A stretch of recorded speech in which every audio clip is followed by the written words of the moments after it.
Okay, so before I answer this, make sure you remember that just because I'm a therapist doesn't mean I'm your therapist. So take what you like and leave the rest. However, as a trauma therapist who mainly deals with emotional neglect from parents and that results in codependency, et cetera, what I think the first move is to do is restore the relationship with yourself. And what that looks like is grieving the relationship you had with your parents that you needed as a child, where they were the parent, you were the child, you are the vulnerable one. And so you look to them with childlike needs, which is like emotional needs, physical needs, financial needs.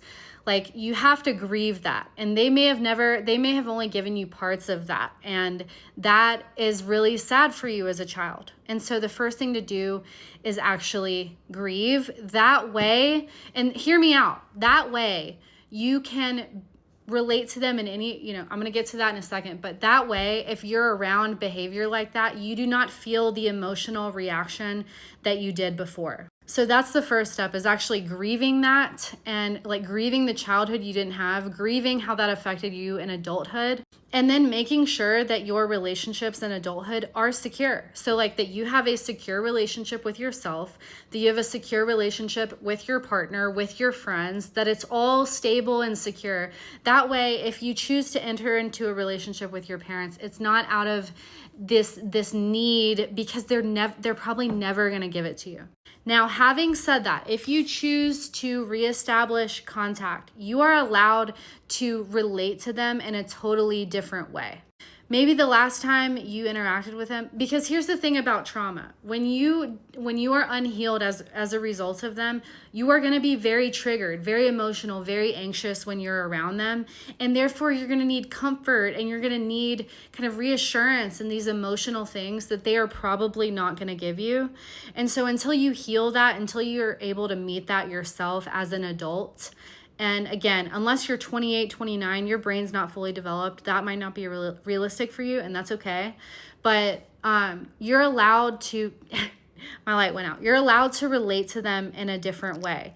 So that looks like you don't have to go to holidays if you don't want to. Like if you're scared to, if you really need more of a social media relationship where you kind of send each other memes, like you're allowed to lead the way in what you want the relationship with them to look like, knowing that they are who they are.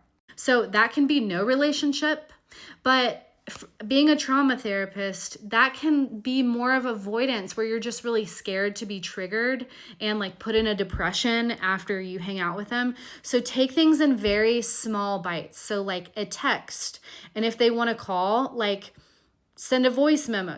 Like there's a lot of gray area, but you can lead the way in what you want that relationship to look like. Because a lot of times too, in estrangement, it becomes more of a burden on you. Like you have to avoid family weddings. Holidays are hard. Like, you're allowed to FaceTime them for 5 minutes on Christmas. Like there is gray area where you can interact with them in a way that actually works for you and is not coming out of this place of need.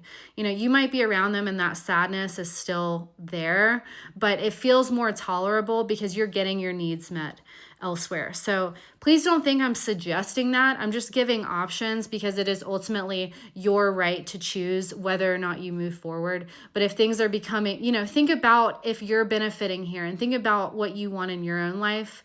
And you're allowed to want things in small bites and take things as they go and adjust along the way.